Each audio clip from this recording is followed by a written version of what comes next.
আমাদের চ্যানেলে নতুন নতুন পর্ব গল্প পড়তে ও দেখতে চ্যানেলটি সাবস্ক্রাইব করে রাখুন। রিফাত, ওর তো বাবা নতুন ভাড়াটিয়া এসেছে, ওদের একটু সাহায্য কর। উফ মা, এখন না খুব ইন্টারেস্টিং সিন চলছে। সিন তো সারা জীবনই চলবে, কিন্তু মানুষজন তো এখনই বাসায় আসছে। ওর দ্রুত। আরে তারা কি প্রথমবার বাসা বদলাচ্ছে? নিজেরাই সামলাক। এই ছেলে বেকার বসে বসে সিনেমা দেখার সময় আছে, আর একটু সাহায্য করার সময় নেই। মা, তুমি বুঝতে পারছো না, এই সিনেমাটা দারুণ জায়গায় এসেছে, একদম ক্লাইম্যাক্স। ক্লাইম্যাক্সে এসে যদি মোবাইলটা নিয়ে নিই? আহ মা প্লিজ, আমি যাব না। ঠিক আছে, তাহলে মোবাইলটা দাও, আমি দেখে নেই কত ইন্টারেস্টিং। ওকে ওকে, যাচ্ছি যাচ্ছি। এই তো বুদ্ধিমান ছেলে। অনিচ্ছা সত্ত্বেও রিফাত মোবাইল বন্ধ করে দরজার দিকে হাঁটতে থাকে, কিন্তু তখনও তার মনে একটাই প্রশ্ন, এই ভাড়াটিয়ার জন্য কি তার মুভির ক্লাইম্যাক্স মিস করতে হলো? তবে সে তখনও জানে না এই নতুন ভাড়াটিয়ার আগমন তার জীবনে গল্পেও একটা নতুন ক্লাইম্যাক্স নিয়ে আসতে চলেছে। তারপর রিফাত বাইরে গেল, গিয়ে দেখলো যিনি তাদের বাসা ভাড়া নিয়েছে তিনি দাঁড়িয়ে আছেন। রিফাত তাকে জিজ্ঞাসা করলো, আসসালামু আলাইকুম। ওয়ালাইকুম সালাম। আঙ্কেল, আপনি কি নতুন ভাড়াটিয়া? হ্যাঁ বাবা, আমি হাসান আহমেদ। তুমি কি এখানে থাকো? হ্যাঁ, ওপরের ফ্ল্যাটে। আসলে আমার আম্মু আমাকে পাঠিয়েছেন আপনাদের সাহায্য করতে। ওহ। তারপর রিফাত তাদের কাজে সাহায্য করতে লাগলো। প্রায় 3 ঘন্টা হয়ে গেছে, এখনো কাজ শেষ হয়নি, আর তার ভাড়াটিয়া আঙ্কেল নবাবের মতো তাকে অর্ডার করেই যাচ্ছে, এটা করো ওটা করো।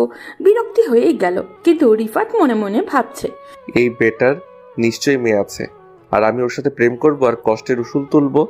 কিছুক্ষণ পর রিফাত খেয়াল করলো আঙ্কেলের স্ত্রী আর তার পিচ্ছি ছেলেকে নিয়ে বাসায় ঢুকছে। তাদের দেখেই রিফাতের মনটা খারাপ হয়ে গেল। কত শখ ছিল তাদের একটা মেয়ে থাকলে চুটিয়ে প্রেম করবে, তা তো আর হলো না। রিফাত বিরক্ত নিয়ে বলল, দূর কপালের দোষ, আমার জীবনে প্রেম ভালোবাসা নাই। ঠিক তখনই পিচ্ছিটা তার আম্মুকে বলল, আম্মু, আপু আসবে কখন? এই তো চলে আসবে। এই কথা শুনে রিফাতের মনটা বেশ ভালো হয়ে গেল। খুশিতে নাচতে মনে হচ্ছে ওর, তার মানে একটা মেয়ে আছে। তাই সে খুশিতে আরও কতক্ষণ কাজ করলো। হঠাৎ করে কিসের সাথে যেন ধাক্কা খেলো রিফাত। তার মনে হচ্ছে সে এখন তুলার বস্তার উপরে আছে। তখনই কে যেন চিৎকার দিয়ে উঠল আর রিফাতকে বলল, এই ছেলে চোখ কোথায় থাকে?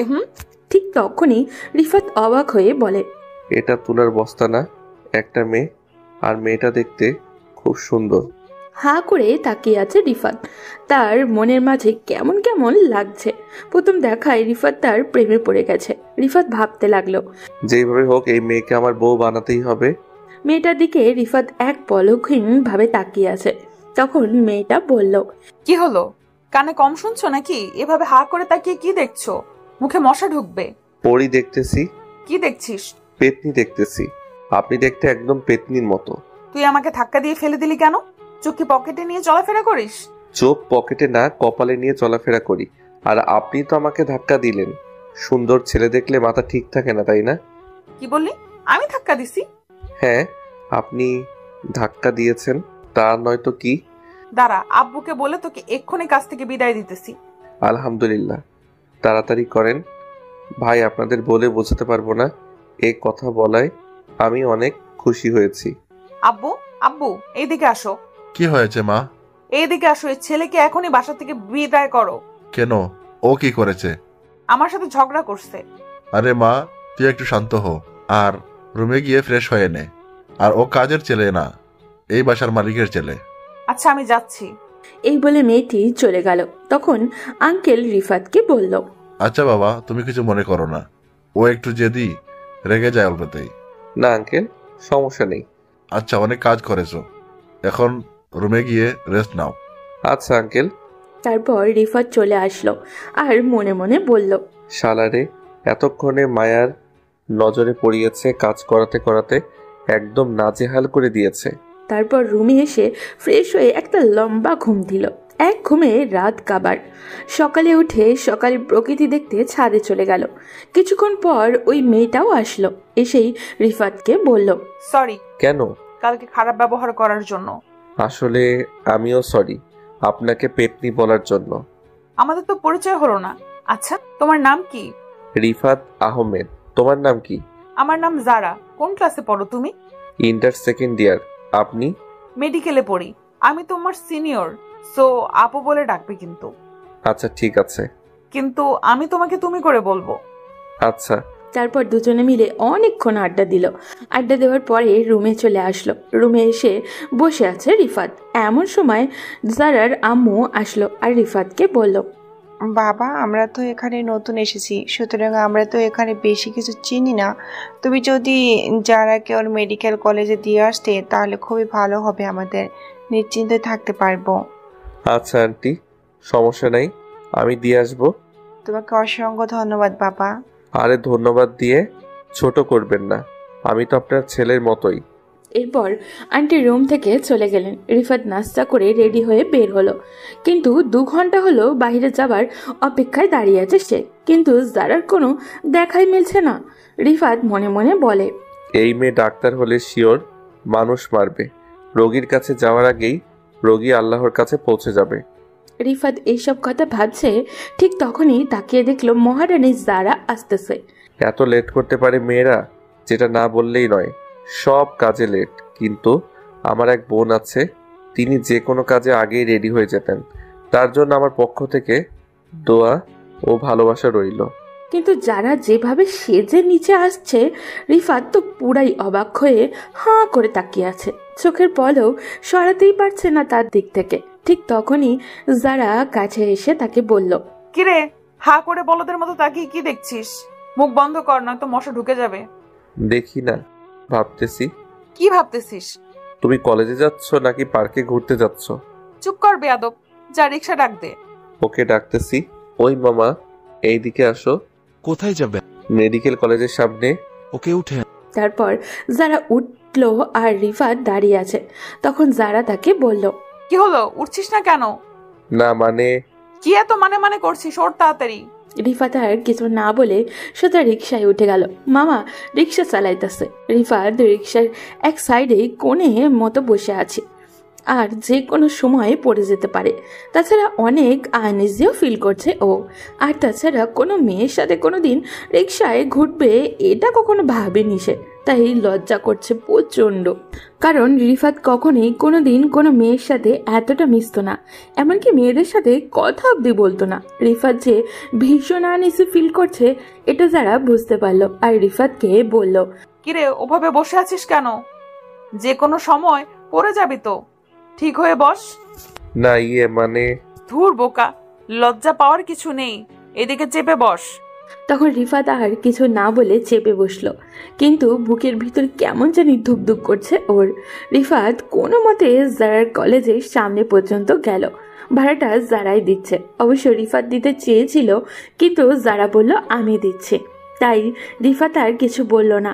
এমন সময় জারার বান্ধবীরা দেখলো তাদের। দেখেই একটা বান্ধবী বলল, আরে যারা, এটা আমাদের দুলা ভাই নাকি? ও তোদের দুলা ভাই না, তোদের ছোট ভাই। ওহ। তারপর যারা রিফাতকে সবার সাথে পরিচয় করিয়ে দিল। তারপর যারা তার ক্লাসে চলে গেল। রিফাতও চলে আসলো ও তার কলেজ ক্যাম্পাসে। আসতেই তার বন্ধুরা তাকে বলল, মামা ট্রিট দে তাড়াতাড়ি। কিসের ট্রিট? ওরে আমার নেকা শোনা রে, কিছু বুঝো না, ফিডার খাও, তাড়াতাড়ি ট্রিট দে আমাদেরকে। আরে শালা, সোজাভাবে বল, কিসের ট্রিট? ডুবে ডুবে জল খাও, মনে করছো আমরা কিছুই জানি না? তুই রিলেশন করছিস, সো ট্রিট দাও মামা, কোনো ফাঁকিবাজি চলবে না। মানে কি বলছিস? আমি কখন কার সাথে রিলেশন করলাম? কি যাতা বলছিস? আমি কিছুই বুঝতে পারছি না। তারপর তার বন্ধুরা তাকে একটা ভিডিও দেখালো। রিফাত আর যারা যে রিক্সায় করে আসছিল সেই ভিডিওটা দেখে রিফাত তো বন্ধুদেরকে বলল, আরে ভাই বিশ্বাস করো, এটা আমার জিএফ না। তোর জিএফ না হলে এক রিক্সায় করে আসবি কেন? আর ইয়ার বিশ্বাস কর, আমার পুরোটা বলতে না দিয়ে এক বন্ধু বলে উঠলো, শালাকে ধরে ক্যান্টিনে নিয়ে চল, দেখি ট্রিট না দিয়ে যাবে কোথায়। এই কথা বলে ওরা সবাই রিফাতকে ক্যান্টিনে নিয়ে গেল। শালারা এমন খাওয়া দিতেছে, আমার মনে হয় এত খাবার জীবনেও খাই নাই। আমার পকেটের 12টা বাজাই দিছে। তারপর তারপর তো খাওয়া দাওয়া শেষে অনেকক্ষণ সবাই মিলে আড্ডাও দিল। এরপর বাসায় যাওয়ার জন্য রিক্সার জন্য অনেকক্ষণ অপেক্ষা করছে, কিন্তু রিক্সা আসছে না।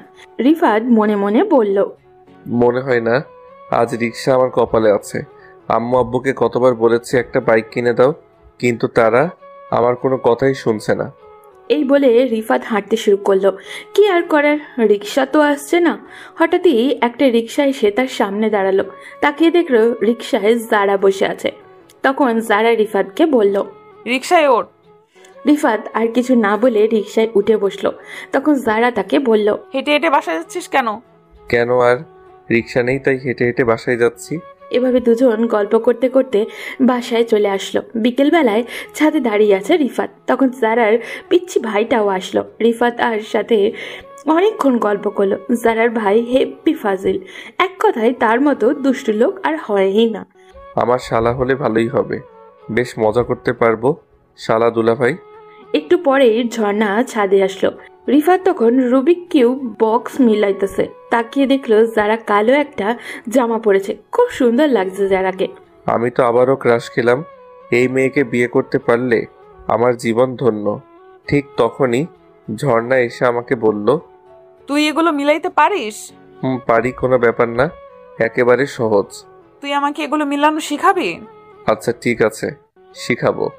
রিফাত জারাকে মিলানো শিখাইছে, বাট সে পারছে না। রিফাত মনে মনে ভাবছে, অন্য কেউ আমাকে 1000 টাকা দিলে আমি তাকে আরো 50 টাকা বেশি দিয়ে বলতাম, যা ভাই তুই বাড়িতে চলে যা, তোর এসব শিখা লাগবে না। তবুও অনেক কষ্টে যারাকে মিলান্তি শিখালাম। শত হোক 10টা না 5টা না, একটা মাত্র ভালোবাসা।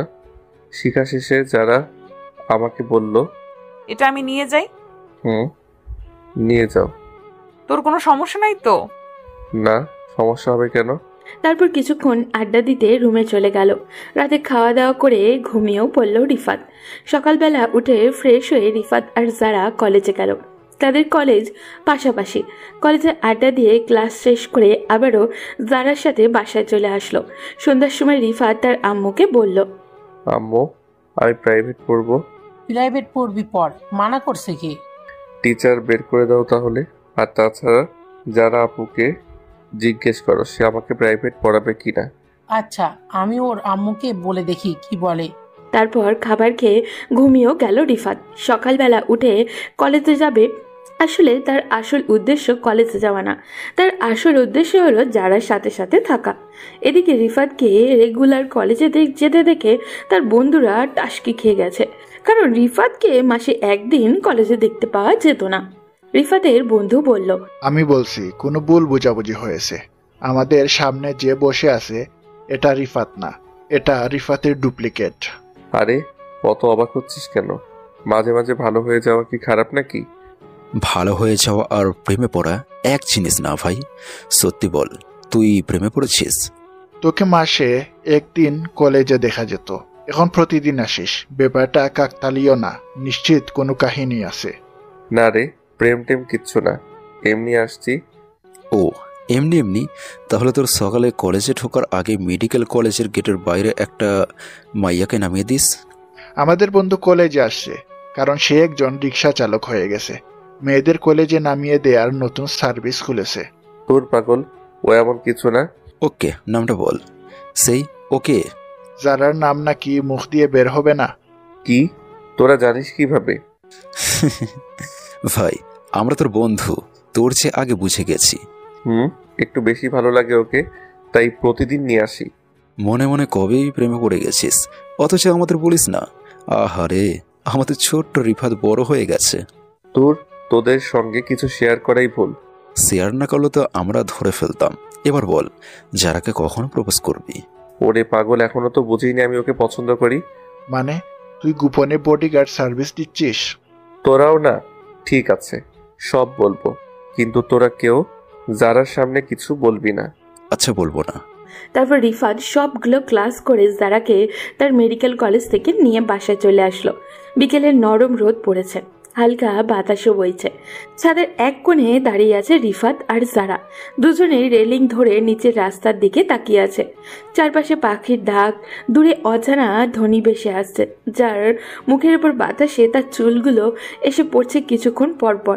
জারা চুলগুলো সরিয়ে রিফাতকে বলল, তুমি হঠাৎ এত রেগুলার কলেজে যেতে শুরু করলে কেন? হঠাৎ? মানে আগে তো শুনলাম মাসে 1 থেকে 2 দিন কলেজে যেতে, এখন প্রতিদিন যাও কেন? এটা কি খারাপ কিছু? না, খারাপ না, তবে পরিবর্তনটা একটু রহস্যময় লাগছে। আসলে কলেজে যাওয়ার সময় একটা খুব সুন্দর দৃশ্য দেখতে পাই প্রতিদিন, তাই যাই। সুন্দর দৃশ্য? কি এমন সুন্দর দৃশ্য? তুমি। কি? মানে তুমি যখন আমার সাথে রিকশায় বসো তখন তোমাকে দেখে দিনটা ভালো লাগে, তাই প্রতিদিন যাই। তুমি সিরিয়াস? এই জন্য রোজ কলেজে যাচ্ছ? একদম সিরিয়াস। একটা সুন্দর জিনিস দেখার সুযোগ থাকলে কেউ কি মিস করতে চায়? আমি কিন্তু তোমার বড় আপু হই। তো তাতে কি হয়েছে? সুন্দর জিনিস দেখতে সমস্যা কি? তুমি কিন্তু খুব ফাজিল একটা ছেলে। গল্প করতে করতে সন্ধ্যা হয়ে গেল। তারপর রিফাত রুমে চলে আসলো। তার আম্মু এসে তাকে বলল, যারা তোকে পড়াতে রাজি হয়েছে। ও মা, তাই নাকি? তা কখন থেকে পড়াবে? কালকে বিকাল থেকেই পড়াবে। আচ্ছা ঠিক আছে। পরদিন রিফাত কলেজে গেল না, জারাও গেল না। বিকেলবেলায় রিফাত তাদের বাসায় দরজায় নক দিল। আন্টি এসে দরজা খুলেও দিল। তারপর রিফাত বলল, কেমন আছেন আন্টি? ভালো আছি, তুমি কেমন আছো? জি আন্টি, আমি ভালো আছি। আচ্ছা, যারা আপু কোথায়? ও রুমে আছে। আচ্ছা, তাহলে আমি যারা আপুর রুমে যাই। আচ্ছা যাও। তারপর রিফাত ওর রুমের দিকে গেল। দরজা বন্ধ, তাই দরজায় নক করলো, কিন্তু কেউ খুললো না। তাই রিফাত নিজেই দরজা ধাক্কা দিয়ে ঢুকে গেল। রুমে ঢুকে দেখলো যারা গোসল শেষ করে তোয়ালে পরে আয়নার সামনে দাঁড়িয়ে আছে। হঠাৎই তোয়ালে সরিয়ে ফেললো। রিফাত জারার এই অবস্থা দেখে ভ্যাবাচাকা খেয়ে গেল। একটু পরেই যারা রিফাতকে আয়নায় দেখলো। যারা রিফাতের দিকে তাকিয়ে একটা চিৎকার দিয়ে বলল, আম্মু আম্মু। রিফাত যারা চিৎকার করা দেখে সেও চিৎকার করে বলতে লাগলো, আন্টি। রিফাত চিৎকার করার দেখে যারা বলল, কিরে, তুই আম্মুকে ডাকছিস কেন? তুমি একা ডাকতেছো তাই, যদি শুনতে না পাই তাই একটু হেল্প করলাম। দাঁড়া, আজকে তোর খবর আছে। কথাটা বলে ওয়াশরুমে ঢুকে গেল। রিফাত তখন বসে আছে। কিছুক্ষণ পর আম্মু আসলো। এসেই বলল, বাবা কি হয়েছে? ঝর্ণা চিৎকার করলো কেন? আসলে আন্টি আপুর টিকটিকি দেখতেছে, তাই ভয় পেয়ে এভাবে চিৎকার করছিল। ও আচ্ছা, আমি তাহলে আসি। কথাটা বলে আন্টি চলে গেল। রিফাত রুমেই বসে আছে। একটু পরই যারা ওয়াশরুম থেকে বের হলো। এরপর এসে তার কলার ধরে বলল, তুই এত বড় বেয়াদব কেন? আমি কি করেছি? অন্য কারো রুমে ঢুকতে হলে নক দিয়ে ঢুকতে হয়, সেটা তুই জানিস না? আমি ঢোকার আগে নক দিছিলাম, কিন্তু তুমি দরজা খুলোনি, পরে আমি ঢুকে পড়েছি। এবার আমার কলারটা ছাড়ো। তুমি টিচার না মাইয়া গুন্ডি? এই কথাটা বলার সাথে সাথেই যারা ছেলে দিল আর রিফাতকে বলল, তুই কিছু দেখিসনি তো? আরে কি যে বলো না, আমি অবুঝ দুধের শিশু, নাক টিপ দিলেই দুধ বের হবে, আর আমি কিছু দেখিনি। সত্যি বলছিস তো? একেবারে সত্যি। আচ্ছা, এখন পড়তে বস। কি পড়বো? কি পড়ার জন্য এসেছিস? ও হ্যাঁ, ইংরেজি পড়ার জন্য এসেছি। আচ্ছা, এইটা কি ভার্বের মধ্যে পড়েছে? কি ভাবো? ভাব না, ভার্ব। ও আচ্ছা, কি ভার্ব? পারিস না তুই? পারি না বলেই তো প্রাইভেট পড়তে এসেছি। এটা হলো অক্সিলারি ভার্ব। কি বললা? আজগরালির ভার্ব? আরে গাধা, অক্সিলারি ভার্ব। ও, অক্সিলারি ভার্ব। তারপর আরো কিছু সময় পড়ে এলো। অনেকগুলো পড়া দিল। আসলে রিফাত এগুলো আগে থেকেই পারে। হয়তো আপনারা বলবেন, তাহলে প্রাইভেট পড়া দরকার কি? আরে প্রাইভেট পড়ি শুধু যারার কাছাকাছি থাকার জন্য। এরপর সাথে সাথে পড়া কমপ্লিট করে দিলাম। তারপর যারা আমাকে বলল, এত তাড়াতাড়ি মুখস্থ হয়ে গেল? জি হ্যাঁ।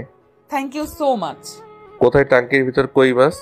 আরে একটু মজা করলাম তোমার সাথে। ও তাই নাকি? আচ্ছা, কালকে এগুলো শিখে আসবি কেমন? ওকে। আপু, যাওয়ার সময় একটা কথা বলো। বল। তোমার কোমরে যে ছোট্ট কালো তিলটা না, ওইটা খুব সুন্দর। তার মানে তুই সব দেখে ফেলেছিস? না, আমি কিছু দেখিনি। তাহলে তিলটা দেখলে কিভাবে? দাঁড়া বেয়াদব। রিফাত আর এক মুহূর্ত সেখানে না দাঁড়িয়ে একটু দূরে চলে গেল। রিফাত কলেজে যাওয়ার সময় একসাথেই যায়, আবার বাসায় আসার সময় একসাথেই আসে। বিকেলবেলায় প্রাইভেট পড়ার উদ্দেশ্য শুধু যারাকে দেখার জন্য, আর কিচ্ছুই না। আবার প্রাইভেট পড়া শেষে ছাদে দুজন মিলে আড্ডাও দেয়। এক কথায় যারার সাথে সারা দিন চিপকে থাকে রিফাত। এইভাবে 3 মাস চলে গেল। এর মধ্যে রিফাত যারাকে অনেক ভালোবেসে ফেলেছে, যা তার মুখের ভাষায় প্রকাশ করা প্রায়ই অসম্ভব। কারণ রিফাত যাকে ভালোবাসে সে এক বুক সমুদ্র নিয়ে ভালোবাসে, আর ওই ভালোবাসার কোনো সীমানা নেই। কেউ যদি আমার ভালোবাসার সীমানা খুঁজতে যায়, যুগ যুগ কেটে যাবে আমার ভালোবাসার সীমানা, তবু খুঁজে পাওয়া অসম্ভব। তাই সে ভাবছে এবার ঝর্ণাকে মনের কথাটা বলে দেওয়াই দরকার। কিন্তু মনের ভিতরে অনেক ভয় লাগে তার। তবুও ভাবলো কালকেই যারাকে প্রপোজ করবে। পরদিন রিফাত বসে আছে কলেজ ক্যাম্পাসে। এক বন্ধু ফুল আনতে পাঠিয়েছে, কিন্তু সে এখনও আসছে না। প্রায় 1 ঘন্টা পর ফুল নিয়ে আসলো। তারপর রিফাত তাকে বলল, কিরে সালা, ফুল নিয়ে আসতে তো লেট কেন? কি আর করব বল, আমি ফুল আনতে গেছি আর আমার গার্লফ্রেন্ড সেটা দেখে ফেলেছে। পরে কি হয়েছে? পরে কি আর হবে, উনি ভাবছে আমি ফুল নিয়ে অন্য কাউকে প্রপোজ করতে যাচ্ছি। পরে লেগে গেল ঝগড়া, ওকে ম্যানেজ করে আসতে লেট হয়ে গেছে। দোস্ত, তুই আমার জানের জিগার দোস্ত। আচ্ছা, তুই ওই সূরা পারিস না? ওইটা পড়ে ফু দে আমাকে। কেন রে? আরে ওকে যে প্রপোজ করব, ভয় লাগে, তাই বলছি সূরাটা পড়ে ফু দে আমাকে। আরে যা, আল্লাহর নাম নিয়ে দেখি সফল হয়ে আসবি। আচ্ছা, আমি তাহলে প্রপোজ করতে যাই। আজকে ঝর্ণাকে প্রপোজ করবই। এই কথাটা বলতে বলতে যারার কলেজের সামনে চলে আসলো। মনের ভিতর কেমন জানি ভয় হচ্ছে তার। তবুও বারবার কে যেন বলছে, তুই পারবি রিফাত, একবার বলে দেখ তুই পারবি। এরপর রিফাত কলেজের ভিতরে গিয়ে দেখলো যারা ও ওর বান্ধবীদের সাথে আড্ডা দিচ্ছে। রিফাত যারাকে ডাক দিল, আপু একটু এদিকে আসো। কি বলবি বল। আরে সবার সামনে বলা যাবে না, একটু এদিকে আসো। আচ্ছা বল, কি বলবি? আরে এখানে বলবো না, একটা জায়গায় চলো, সেখানেই বলবো। কোথায় যেতে হবে? আরে আগে চলো তো, তারপর বলছি। তোর হাতে ফুল কিসের? কাউকে প্রপোজ করবি নাকি? চলো তো আগে। আচ্ছা ঠিক আছে, চল। তারপর রিফাতের সাথে যারা হাঁটতে লাগলো। রিফাত আর যারা একটা নদীর পাড়েও আসলো। তাদের কলেজের থেকে নদীটা বেশি দূরে না, জাস্ট 5 মিনিট লাগে। আসার কিছুক্ষণ পর ঝর্ণা রিফাতকে বলল, কিরে তোর মনের মানুষ কোথায়? আছে তো। কোথায়? আমার সামনে দাঁড়িয়ে আছে। মানে কি বলছিস? গোধূলির আলো নদীর জলে প্রতিফলিত হচ্ছে, হালকা বাতাস বইছে, চারপাশে নিস্তব্ধ, শুধু পানির মৃদু ঢেউয়ের শব্দ। যারা নদীর ধারে দাঁড়িয়ে চুলের এক পা সরিয়ে আকাশের দিকে তাকিয়ে আছে। রিফাত তাকিয়ে মুগ্ধ হয়ে দেখছে। হাতে এক গুচ্ছ লাল গোলাপ তুলে ধরে রিফাত গম্ভীর কণ্ঠে বলল, যারা চমকে রিফাতের দিকে তাকায়, চোখে অবাক ভাব। বাতাসে তার চুলগুলো উড়ছে যেন নদীর ঢেউ খোলানো পানি। রিফাত আলতো করে যারার মুখের উপর থেকে চুলগুলো সরিয়ে দিতে লাগলো। আর যারা বলল, রিফাত এটা কি করছো? তোমার চুলগুলো নদীর ঢেউয়ের মতো দুলছে, বাতাস তোমাকে আরো সুন্দর করে তুলেছে, কিন্তু আমি চাই তুমি এই মুহূর্তটাকে আরো সুন্দর করে দাও। মানে? আসলে যারা, তুমি আমার মনের মানুষ, আমি তোমাকে অনেক ভালোবাসি। তোমাকে ছাড়া আমি আমাকে ভাবতে পারি না। জানি তুমি আমার বয়সে বড়, কিন্তু ভালোবাসা কখনো বয়স দেখে হয় না। প্লিজ আমাকে ফিরিয়ে দিও না। দেখো, আমি তোমাকে অনেক ভালোবাসি। তুমি যদি আমাকে ভালো না বাসো, তাহলে আমি বিষ খেয়ে মরে যাব। এই কথাটা বলে শেষ করতে না করতেই যারা রিফাতকে ঠাস করে 2 গালে বসিয়ে দিল এবং বলতে লাগলো, লজ্জা করে না আমাকে এগুলো বলতে? কি করে ভাবলি আমি তোর মতো একটা পিচ্চির সাথে প্রেম করব? নাক টিপ দিলেই দুধ বের হবে, আর কি বলি মরে যাবি। আসলে আমি 40টা খাই না অনেক দিন ধরে। কি? কিন্তু এই আশা তোমার কোনোদিনও পূরণ হবে না। কেন রে, আমার এই আশা পূরণ হবে না? আমার বাবা যে কিপটে, 40টা কখনো করবে না। লজ্জা করে না হাসতে? আসলে আমার লজ্জা শরম একটু কমই। ভালো, তুই থাক। এই কথাটা বলে যারা চলে যেতে লাগলো। রিফাতও যারার সাথে সাথে যেতে লাগলো। যারা একটা রিক্সা নিল বাসায় যাওয়ার জন্য। রিফাত যে রিক্সায় উঠতে যাবে ঠিক তখনই যারা বলতে লাগলো, তুই রিক্সায় উঠেছিস কেন? বাসায় যাব তাই। একা একা যা, আমার সাথে না। এই কথাটা বলেই যারা চলে গেল। রিফাতের মনটা খুব খারাপ হয়ে গেল, কারণ সে এই প্রথম প্রপোজ করছে কাউকে, বাট রিজেক্ট করে দিয়েছে। মনটাকে সান্ত্বনা দিল ও, কিন্তু কেন জানি বলছিল একবার না পারলে দেখো শতবার। সেও হাল ছেড়ে যাওয়ার পাত্র নয়। এবার যেহেতু হয়নি, পরে অবশ্যই হবে। তারপরে রিফাত আরও একটা রিক্সা করে বন্ধুদের কাছে চলে গেল। বন্ধুদের কাছে যেতেই তাই বলল, কি বন্ধু, কাজ হয়ে গেছে? এখন ট্রিট দিবি, কোনো কথা শুনবো না। কাছে আয়। কাছে আসতেই ঠাস ঠাস করে দুইটা চর বসিয়ে দিল রিফাত। তারপর তার বন্ধু তাকে বলল, আমাকে মারলি কেন? শালা তুই কি সুরা পরে ফু দিছস? কোনো কাজ হয়নি? আরে যতটুকু পারছি ততটুকু পরেই ফু দিছি। সুরা পড়ার আগে অজু করছিলি? না। আরে শালা, সারাদিন থাকিস নাপাক, কাজ হবে কিভাবে? ঠিক বলেছিস। তারপর ওদের সাথে কিছুক্ষণ আড্ডা দিয়ে বাসায় চলে আসলো রিফাত। বিকেলবেলায় জারার কাছেও গেল। জারা তাকে দেখে বলল, কিরে, কি জন্য আসছিস? পড়ার জন্য। আমি তোকে আর পড়াবো না। কেন গো? কি বললি তুই? বলছি কেন পড়াবে না? তুই আমাকে প্রপোজ করছিস তাই? আরে এটা কোনো ব্যাপারই না।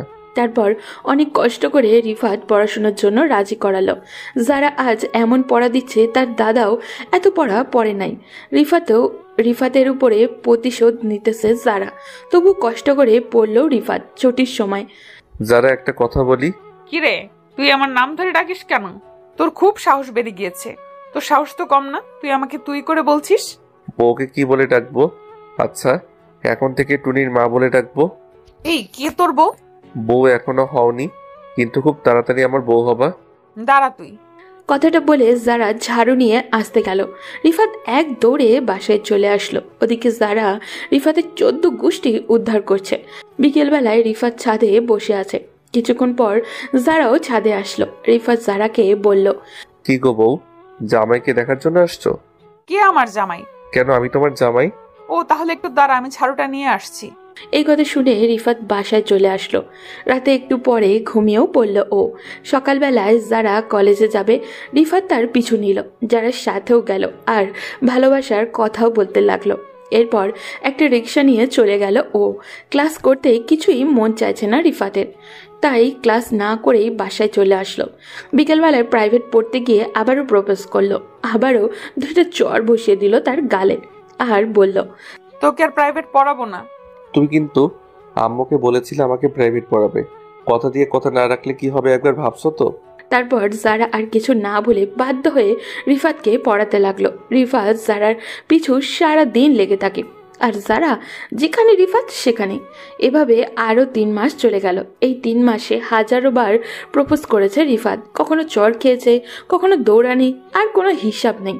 আমার মনে হয় কোনো জিনকে এভাবে প্রপোজ করলে সেও রাজি হয়ে যেত। হঠাৎ একদিন রিফাত দেখলো যারা একটা ছেলের সাথে বসে আছে। দেখে বিশ্বাসই করতে পারছিল না রিফাত। মনে মনে বলল, যারা আমার সাথে এমনটা করলো কিভাবে? বুকের ভিতরটা কেমন জানি ব্যথা করতেছে। মন চাইছে শালাকে আচ্ছা ভাবে ধরে কেলাই। যারার পাশে এই ছেলেকে দেখে রিফাত আর নিজেকে সামলাতে পারলো না। ও তাই সে গিয়ে আর পাশে দাঁড়ালো আর বলল, এই বউ, তুমি এই ছেলের সাথে কি করো? এই কে তোর বউ? আর এই ছেলে কে মানে? তুমি আমার বউ আর এই ছেলে তোমার ফ্রেন্ড, তাই না? না তো। তাহলে কে হয় শুনি? আমার বয়ফ্রেন্ড। এই কথা শুনে অনেক কষ্ট পেল রিফাত। তবু যারাকে বলল, সত্যি করে বলো, এই ছেলে কে? আরে আজব তো, মিথ্যা বলার কি আছে? যারা প্লিজ ফান করিও না, আমি তোমাকে অনেক ভালোবাসি। তোর সাথে ফান করব কেন? এটা আমার বিএফ। আর শোন, ও মেডিকেলে ভালো একটা ছাত্র। ওর সাথে আমার লাইফ সেটেল হয়ে যাবে। আর হ্যাঁ, তুই বেহায়ের মতো আমার পিছু ঘুরিস না বলে দিলাম। আর ভালো ফ্যামিলির ছেলে হলে এমনিতেই আর আসবি না। রিফাত আর কি বলবে বুঝে উঠতে পারছে না। তারপর রিফাত বলল, আচ্ছা ভাই, ভালো থেকো। কথাটা বলে রিফাত চলেও আসলো যারার কাছ থেকে। মনে মনে প্রতিজ্ঞা করলো, আর যেমন ওর সামনে আসলে বেশি ভালোবাসি বলে বেহায়ের মতো কিছু ঘুরতাম, আর ঘুরবো না। আমি খারাপ হতে পারি, বাট আমার ফ্যামিলি খারাপ না। কালকে থেকে নতুন রুটিন তৈরি করবে রিফাত। এতে করে যারার পিছু ঘোরা থেকে বিরত থাকতে পারবে সে। বুকের বাম পাশে খুব ব্যথা করছে রিফাতের। রাতে অনেক কান্না করেছে। খাওয়া দাওয়া না করে শুয়েই পড়ল ও। সকালে ঘুম ভাঙলো তার আম্মুর ডাকে। আম্মু তাকে দেখেই বলল, কি রে, কান্না করছিস নাকি? তোর চোখ মুখ লাল কেন? আরে না, কান্না করব কেন? ঘুম হয়নি, তাই হয়তো এমন। ফ্রেশ হলে ঠিক হয়ে যাবে। ওকে যা, ফ্রেশ হয়ে নাস্তা করতে আয়। ওকে, আসছি, তুমি যাও। এরপর তার আম্মু চলে গেল। রিফাত ফ্রেশ হয়ে নাস্তা করার জন্য গেলেও কিন্তু খেতে ইচ্ছা করছিল না ওর, কারণ বারবার আর কথা মনে পড়ছে। তবুও তার আম্মুর জন্যই খেতে হলো। এরপর নাস্তা করে ছাদেও চলে গেল। ছাদে গিয়ে দেখলো যারা দাঁড়িয়ে আছে। তাকে দেখে আর ছাদে থাকলো না ও সোজা রুমে চলে আসলো। একটু পর কলেজে যাওয়ার জন্য বের হলো ও দেখলো যারা দাঁড়িয়ে আছে। রিফাত সোজা নিচের দিকে তাকিয়ে হেঁটে হেঁটে অনেকটুকু পথ চলে আসলো, এসে রিক্সার জন্য দাঁড়িয়ে রইল। যারা তাকে এইভাবে আসতে দেখে পুরাই তো অবাক। এরপর যারা একটা রিক্সা নিয়ে চলে গেল। রিফাতও একটা রিক্সা নিয়ে কলেজে চলে আসলো। তারপর কলেজে ক্লাস করে বাসায় চলে গেল। এখন আর যারার কাছে প্রাইভেট পড়তে যায় না সে, কারণ যারাকে দেখলেই নিজের অজান্তেই চোখের পানি চলে আসে আর খুব কষ্টও লাগে তার। আর তাছাড়া যারার কাছ থেকে দূরে দূরে থাকার চেষ্টা করে ও, তাই প্রাইভেট পড়তে যায় না। তবুও মাঝে মাঝে ভুলবশত সামনে পড়ে যায় যারার। এখনও ছাদে বেশি একটা যায় না রিফাত। যারা ভালো করেই বুঝতে পারছে রিফাত তাকে ইগনোর করছে। যারা রিফাতের সাথে অবশ্য কথা বলতে চায়, কিন্তু এর আগেই রিফাত কেটে পড়ে। যারা রিফাতের রুমে আগে আসতো বাট কম, কিন্তু এখন একটু বেশি বেশি আসে। তার আম্মুর কাছ থেকে খোঁজ খবরও নেয়। যখন রিফাতের রুমে ঢোকে তখন রিফাত অন্য রুমে গিয়ে দরজা বন্ধ করে শুয়ে থাকে। রিফাতের এমন আচরণ দেখে যারা অনেক কষ্ট পায়। এইভাবে কয়েকটা দিন চলে গেল। একদিন রিফাত কলেজ থেকে আসার সময় রিক্সা না পেয়ে রাস্তা দিয়ে হেঁটে আসতেছে। হঠাৎই একটা মেয়ে পিছন থেকে দেশে তাকে জড়িয়ে ধরলো। তখন যারা মেডিকেল থেকে বের হয়ে রিক্সার করে বাসায় যেতে লাগলো। এমন সময় রিফাতকে এই অবস্থায় দেখে ফেললো ও যারা রাগী লুক নিয়ে রিফাতের দিকে তাকালো, তারপর চলেও গেল। তারপরে রিফাত মেয়েটাকে বলল, কি ব্যাপার, পিছন থেকে জড়িয়ে ধরলেন কেন? আসলে ভাইয়া সরি, আপনাকে পেছন থেকে আমার বয়ফ্রেন্ডের মতো লাগছিল। বয়ফ্রেন্ড হলে কি পাবলিক প্লেসে এভাবে জড়িয়ে ধরবেন? দিলেন তো 12টে বাজিয়ে। কারণ যারা রিফাতকে এভাবে দেখে মনে করেছিল মেয়েটা তার জিএফ। এভাবে জড়িয়ে ধরতে দেখে খুব রেগে গিয়েছিল। রাগে চোখ মুখ একদমই লাল হয়ে গেছে। এরপর রিফাত বাসায় চলে আসলো। রুমে শুয়ে আছে। তখন যারা রুমে ঢুকলো। রিফাত পালতে যাবে তখনই কলার ধরে বলল, কি গো, কোথায় পালাচ্ছ? কই, কোথাও না। আমাকে ইগনোর করো কেন? আরে আপু, আপনাকে ইগনোর করব কেন?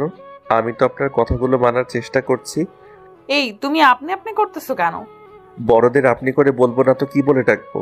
তাহলে আগে তুমি করে বলতে কেন? আগে আপনাকে ভালোবাসতাম তাই। এখন আমাকে ভালোবাসো না? না, ভালোবেসে আর লাভ নাই, আপনি অন্য কারো হয়ে গেছেন।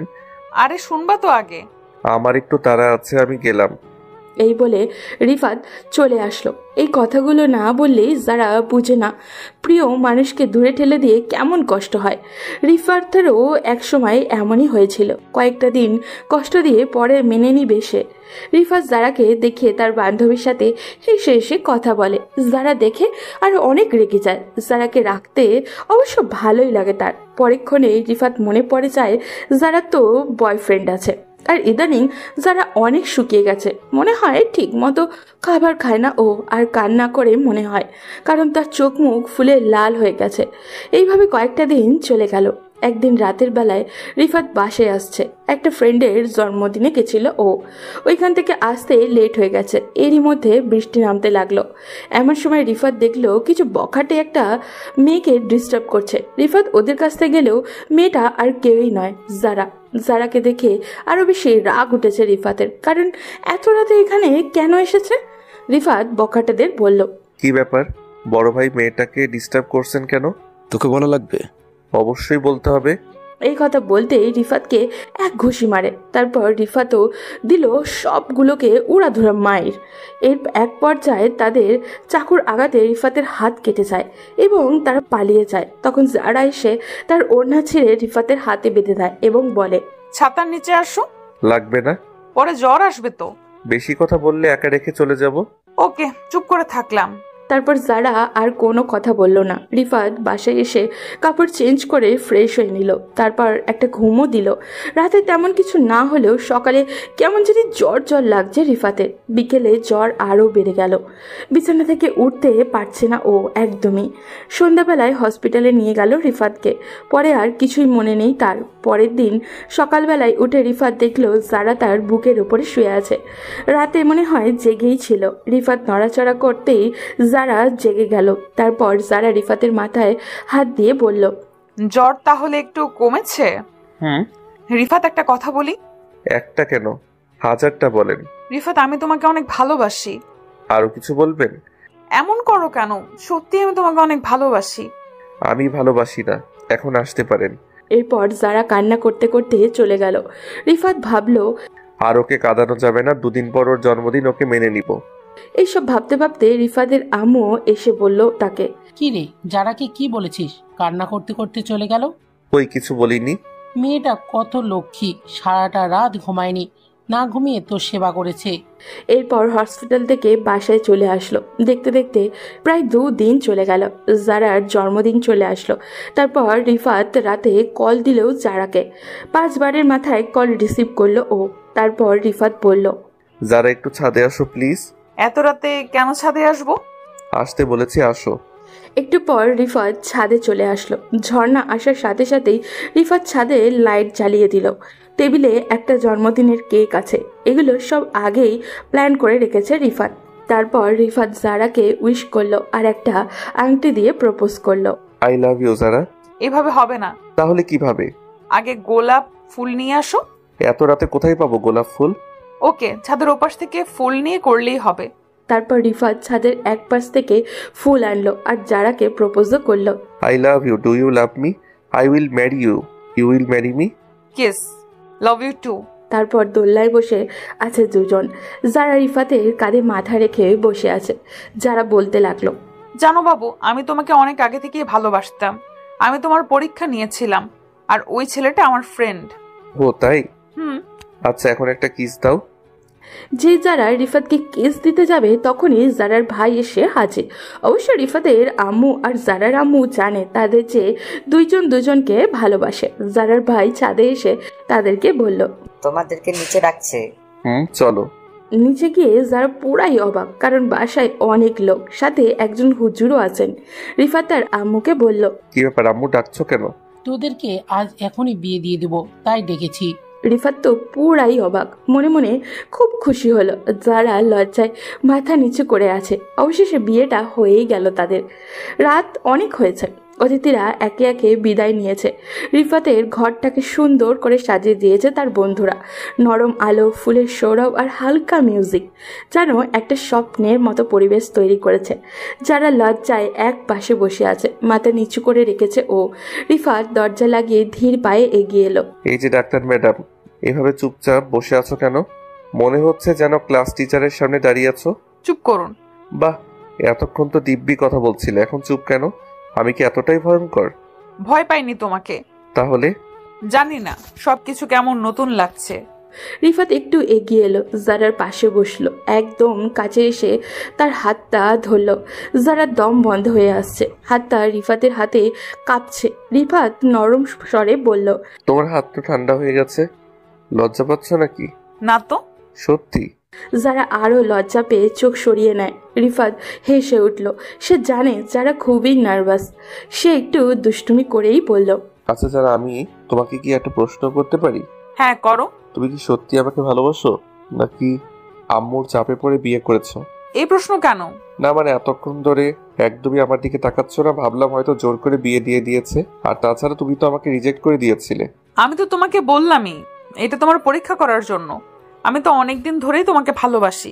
কথাটা বলার পর যারা একদম চুপ হয়ে গেল। রিফাত অবাক হয়ে তার দিকে তাকিয়ে আছে। তারপর হঠাৎ করে তাদের ঠোঁটের কোণে এক চিলতে হাসি ফুটল। তাহলে তো আমি খুব লাকি। মানে এত সুন্দর লক্ষ্মী একটা মেয়ে আমাকে ভালোবাসে, ভাবতেই ভালো লাগছে। রিফাত ধীরে ধীরে যারার হাতটা নিজের হাতে নিল। আলতোভাবে তার কপালে একটা চুমুও দিল। এভাবে কি করছেন? তোমার স্বামী হিসেবেই তো করেছি, নাকি ভুল হয়ে গেল? খুব বেশি বাড়াবাড়ি করবেন না। ও তাহলে একটু সময় দেই, তাই না? রিফাত হেসে বালিশে হেলান দিল। কিছুক্ষণ নীরবতা। তারপর যারা একদম চুপচাপ। কিছুক্ষণ পর সে নিজেই ধীরে ধীরে রিফাতের কাঁধে মাথা রাখলো। আরে এখন কি তবে লজ্জা কেটে গেছে? রিফাত কখনো আমায় ছেড়ে চলে যাবে না, কেমন? তুমি কি জানো আমি জীবনে সবকিছুতে একটু ফাঁকিবাজ। মানে ক্লাসে ফাঁকি দেই, ঘুমানোর সময় ফাঁকি দেই। আমি সিরিয়াস। আমিও সিরিয়াস, জীবনে অনেক কিছু ফাঁকি দিয়েছি, কিন্তু তোমাকে ভালোবাসাটা কখনোই ফাঁকি দিব না। যারা শুনে হালকা হাসলো। তারপর ধীরে ধীরে নিজের হাতটা রিফাতের হাতের উপর রাখলো। দুজনের মাঝে আর কোনো কথা নেই, শুধু একটা অনুভূতি। ভালোবাসা। সারা রাত একে অপরকে জড়িয়ে ধরে ঘুমিয়েছিল রিফাত আর জারা। ভালোবাসার উষ্ণতা তারা দুজনেই গভীর ঘুমে তলিয়ে গিয়েছিল। সকালে দক্ষিণের জানলা দিয়ে নরম রোদ এসে পড়ল রিফাতের মুখে। রোদ্দুরের উষ্ণতা আর হালকা বাতাসের ছোঁয়ায় তাদের ঘুম ভেঙে গেল। সে আলতো করে চোখ মেলে দেখল জারা তার বুকের উপরে মাথা রেখে গভীর ঘুমে মগ্ন। তার চুলগুলো এলোমেলো হয়ে গালের উপরে এসে পড়েছে। সূর্যের আলো পড়ায় চুলের মধ্যে একরকম সোনালি আভাও দেখা যাচ্ছে। রিফাত এক দৃষ্টিতে তাকিয়ে রইল। এত মিষ্টি, এত নিষ্পাপ মুখ। তার মনে হলো পৃথিবীর সবচেয়ে সুন্দর দৃশ্যটা সে দেখেছে এই মুহূর্তে। সে আলতো করে হাত বাড়িয়ে যারা চুলগুলো সরিয়ে দিল। চুলের গন্ধে এক ধরনের মিষ্টি আবেশ জড়িয়ে গেল তার মনে।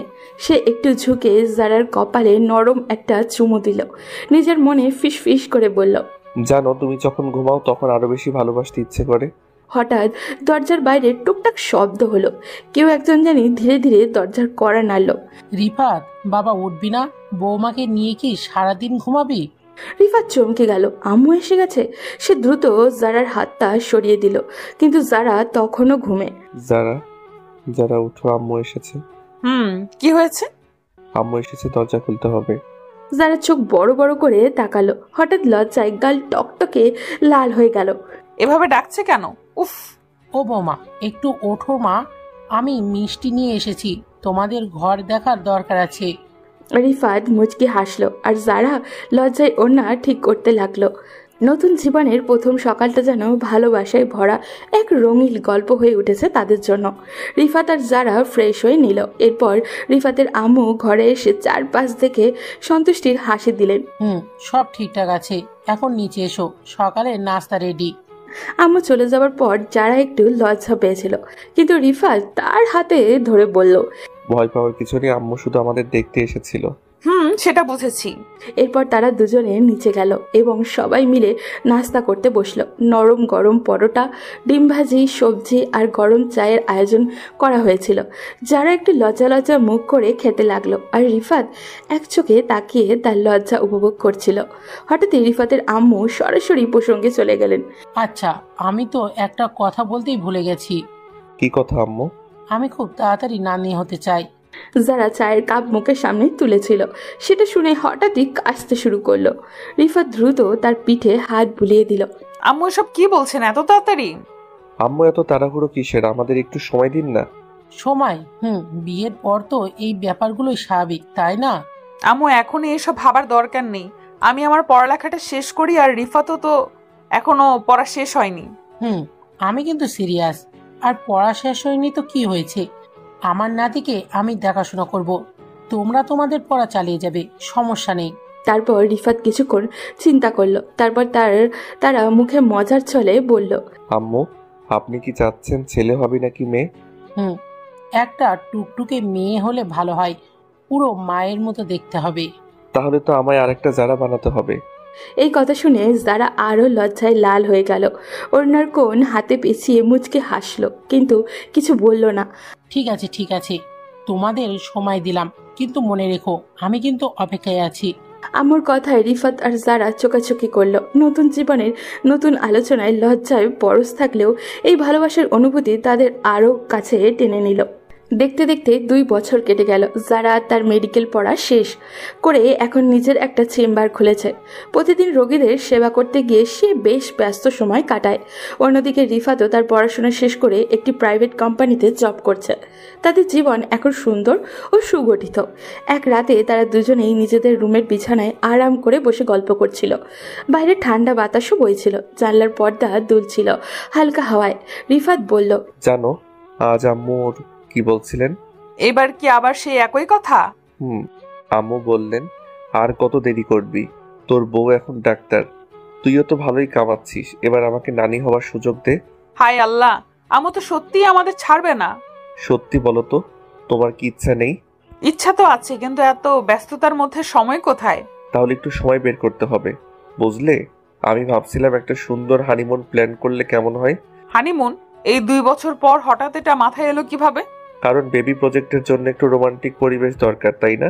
উফ, এসব কথা বলো না তো। আসলে আম্মু ঠিকই বলেছে, আমাদের জীবন অনেক সুন্দর, আমাদের ভালোবাসা পরিপূর্ণ, কিন্তু একটা ছোট্ট আমাদের মতো কেউ থাকলে কেমন হবে বলো তো? হয়তো খুব সুন্দর হবে। তাহলে ঠিক করো আমরা কোথায় যাব? বান্দরবন কেমন হয়, নাকি সিলেটের কোনো সুন্দর রিসোর্টে যাওয়া যায়? পাহাড়ি জায়গা ভালো, কিন্তু সি বিচের রোমান্সের মজা আলাদা। তাহলে মারমেড বিচ রিসোর্ট কেমন হবে? ও মাই গড, সেটা দারুণ হবে। সমুদ্রের ধারে রিসোর্ট, চারপাশে শান্ত পরিবেশ, আর আমরা দুজন একসাথে। এই ট্রিপটা কিন্তু শুধু ঘোরাঘুরির জন্য না, আম্মুর ইচ্ছা পূরণের মিশন শুরু হবে এখান থেকেই। তুমি না একদম পাগল। পাগল তো তোমার জন্যই। তাহলে ঠিক রইল, উইকেন্ডে আমরা রওনা দিচ্ছি মারমেড বিচ রিসোর্টে, ঠিক? ঠিক আছে, দেখা যাক কি হয়। সিদ্ধান্ত হয়ে গেল। এবার শুরু হবে তাদের জীবনের নতুন এক অধ্যায়, ভালোবাসার নতুন স্বপ্নের এবং ছোট্ট একটি পরীর অপেক্ষার। তারপর তারা তাদের সিদ্ধান্ত তার মাকে জানায় এবং তার মার কাছ থেকে অনুমতি নিয়ে তারা উইকেন্ডে সেই রিসর্টে চলে যায়। আগে থেকেই একটা রুম বুক করা হয়েছিল। রিফাত এবং তাদেরকে বলেছিল হানিমুনের জন্য, সুন্দর করে রুমটি সাজানোর জন্য। রিফাত আর যারা হাতে হাত ধরে রিসর্টের রুমে প্রবেশ করলো। দরজাটা খুলতেই এক মিষ্টি সুগন্ধ তাদেরকে ঘিরে ধরল। চারপাশে ছড়ানো লাল গোলাপের পাপড়ি, মৃদু হলুদ গাঁদা ফুলের সাজ, আর রুমের কোণায় মৃদু জ্বলতে থাকা মোমবাতি আলো পুরো পরিবেশটাকে যেন এক স্বপ্নময় জগতে পরিণত করেছে। জানলা দিয়ে দেখা যাচ্ছে দূরে সাগরের ঢেউ শান্ত গর্জনে তীরে এসে আছড়ে পড়ছে, আর চাঁদের আলো পড়েছে নরম সাদা বিছানার উপরে। যারা রুমে ঢুকতেই অবাক হয়ে গেল। ও মাই গড রিফাত, এটা তো একদম সিনেমার মতো। তুমি এগুলো সব প্ল্যান করেছো? প্ল্যান তো আগেই করেছিলাম, কিন্তু তোমার এক্সপ্রেশনটা দেখার জন্য অপেক্ষা করছিলাম। সত্যি বলছি, এটা একদম আমার স্বপ্নের মতো হয়েছে। শুধু সাজানো রুম দেখে এত খুশি? আসল চমক তো এখনো বাকি। রিফাত ধীরে ধীরে পেছন থেকে জারাকে জড়িয়ে ধরে। যারা চুলে লেগে থাকা গোলাপের সুগন্ধ রিফাতকে যেন আরও বেশি মুগ্ধ করে তুলেছে। যারা একটু লজ্জা পেয়ে চোখ নামিয়ে নেয়, কিন্তু তার ঠোঁটের কোণে লুকিয়ে থাকা হাসিটা রিফাত ঠিকই ধরে ফেলে। রিফাত নরম কণ্ঠে বলে, জানো আমরা একসাথে কতটা পথ পেরিয়ে এসেছি? সেই দিনগুলো যখন তুমি শুধু আমার আপু ছিলে, তারপর প্রেমিকা, আর এখন আমার জীবন সঙ্গিনী।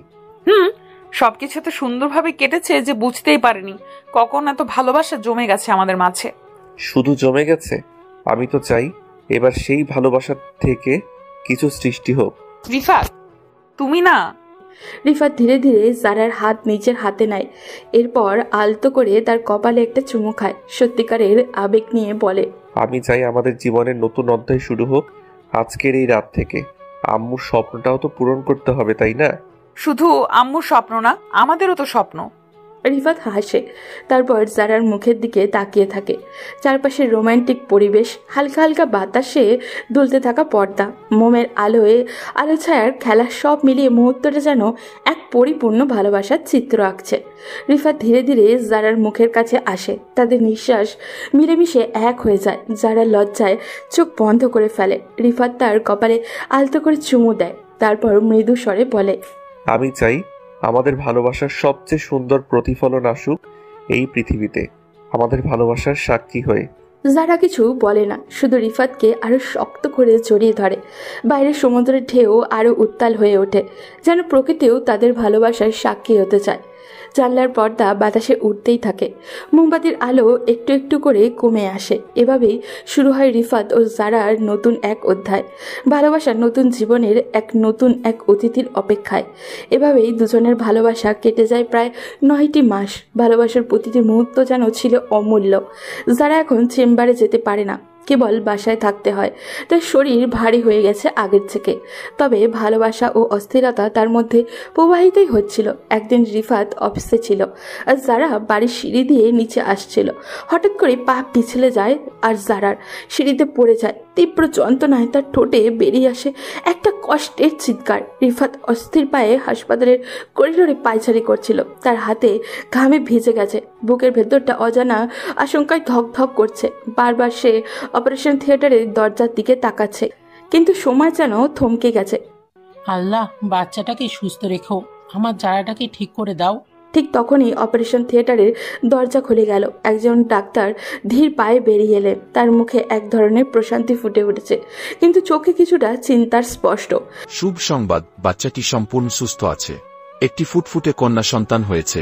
রিফাতের চোখে আনন্দের জলে চলে এলো, কিন্তু ডাক্তার তখনও থেমে যাননি। তবে মায়ের অবস্থা এখনো স্থিতিশীল নয়। প্রচুর রক্তক্ষরণ হয়েছে, তার শরীর খুব দুর্বল। আমরা আপ্রাণ চেষ্টা করছি, তবে আপনারা সবাই দোয়া করেন। আমি কি একবার দেখতে পারবো? এখনই নয়, কিন্তু কিছুক্ষণ পর আমরা তাকে আইসিইউতে স্থানান্তর করব, তখন দেখা যাবে। রিফাতের পা যেন আর তাকে ধরে রাখতে পারছিল না। সে ধপ করে চেয়ারে বসে পড়ল, মাথা নিচু করে 2 হাতে মুখ চেপে ধরল। তার কল্পনাতেও আসেনি যে এত আনন্দের দিনে তার জীবনের সবচেয়ে গুরুত্বপূর্ণ মানুষটি জীবন মৃত্যুর সন্ধিক্ষণে থাকবে। রিফাতের আম্মু কাঁদতে কাঁদতে আল্লাহর কাছে দোয়া করতে থাকলেন, হে আল্লাহ, আমার বৌমাটাকে সুস্থ করে দাও। ওর জন্যই তো আজ আমাদের ঘর আলোয় ভরে উঠেছে। রিফাতের মাথা তুলে মায়ের দিকে তাকালেন, তারপর ধীরে ধীরে উঠে দাঁড়িয়ে গভীর শ্বাস নিয়ে বললেন, না, আমার যারা আমাকে ছেড়ে যেতে পারে না। সে ঠিক সুস্থ হয়ে উঠবে, আমাদের মেয়ের জন্য, আমাদের ভালোবাসার জন্য। সে জানালার পাশে দাঁড়িয়ে চোখ বন্ধ করলো, মনে মনে শুধু একটাই প্রার্থনা, হে আল্লাহ, আমার ভালোবাসাকে ফিরিয়ে দাও আমাদের নতুন জীবনের জন্য। করিডোরের বাইরে তখন প্রথম সকালবেলার আলো ফুটছিল। নতুন সূর্যোদয় আলো কি নতুন জীবনের বার্তা নিয়ে আসবে কে জানে। পরদিন সকালে হাসপাতালের পরিবেশ ছিল একেবারে পরিবর্তিত। রিফাত তখনও গভীর উদ্বেগে ছিল। গত রাতে তার কাছে যেন একটা দীর্ঘ স্বপ্নের মতো মনে হয়েছিল। গত রাতের অপারেশন থিয়েটারের কঠিন মুহূর্তগুলো তাকে অনেক কিছু শিখিয়েছিল, কিন্তু আজ দিনটা একটু আলাদাই ছিল। ডাক্তার এসে বলেছেন যে যারা অনেকটাই সুস্থ হয়ে উঠেছে এবং তাকে আইসিইউ থেকে বের করে সিটে দেওয়া হয়েছে। রিফাত কিছুতেই অপেক্ষা করতে পারছিল না। সে তড়িঘড়ি করে রুমে ঢুকে গেল। চুপচাপ দাঁড়িয়ে থাকতে থাকতে তার চোখে দেখা গেল এক ধরনের গভীর কষ্ট আর বিস্বস্তির মিশ্রণ। আর তখনই যারা মিষ্টি করে তাকে দেখল। তুমি তুমি আসছো? আমার জন্য এত চিন্তা করছিলে? রিফাত তার পাশে গিয়ে বসলো, কাঁধে হাত রাখলো। তার চোখের মধ্যে অদ্ভুত এক জোয়ার যেন ভেসে উঠেছিল। তুমি জানো, যখন তোমার চিৎকার শুনেছিলাম মনে হচ্ছিল পৃথিবীটাই থেমে গেছে। আমি ভেবেছিলাম আমি তোমাকে হারাবো। যারা চোখ বন্ধ করে একটু গভীর শ্বাস নিল। তার চোখে এক ধরনের শান্তি আর হৃদয়ের অদ্ভুত এক প্রশান্তি। সে রিফাতের হাত শক্ত করে ধরল, যেন আরও একবার তার উপস্থিতি অনুভব করতে চায়। আমি জানি তুমি আমার পাশে আছো। তোমার ভালোবাসা আমাকে শক্তি দিয়েছে। এখন আমি বাচ্চার জন্য সবকিছু করতে পারবো। তুমি জানো, এটা আমাদের জন্য সবচেয়ে বড় উপহার। হ্যাঁ, আমাদের ছোট্ট পরি এসেছে, আমাদের দুনিয়ার সব থেকে মূল্যবান রত্ন। তাদের চোখে চোখ রেখে কিছুক্ষণ একে অপরকে অনুভব করলো। তারপর কিছু ঘন্টা পর তাদের ছোট্ট বাচ্চাটাকে হাসপাতালের পরিচর্যা করা এনে দিলেন। রিফাত আর যারা তাকে একে অপরের কাছে তুলে ধরলেন। শিশুটির ছোট্ট ছোট্ট হাত পা মিষ্টি মুখের দিকে তাকিয়ে তাদের চোখে জল চলে এলো। জীবনের সবচেয়ে সুন্দর মুহূর্ত ছিল এটি, তাদের ভালোবাসার ছোট্ট প্রমাণ, তাদের নতুন জীবনের প্রথম পদক্ষেপ।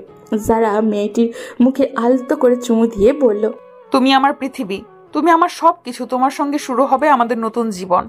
তুমি জানো, আমাদের ভালোবাসার শক্তিতে সবকিছু সম্ভব। আমি তোমাদের দুজনকে পৃথিবীর সবচেয়ে সুখী মানুষ বানাবো। আমি জানি তুমি সেই ভালোবাসার রাজা। দুজন একে অপরের দিকে তাকিয়ে রইল। তাদের চোখে ছিল অগণিত কথা, অগণিত অনুভূতি। এখন তারা ছিল একসাথে, এক পরিবার, এক নতুন পৃথিবী গড়ার পথে। এভাবেই তাদের ভালোবাসার পরিসমাপ্তি ঘটল, নতুন এক অধ্যায়ের সূচনাও হলো।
সবাই ভালো থাকুন।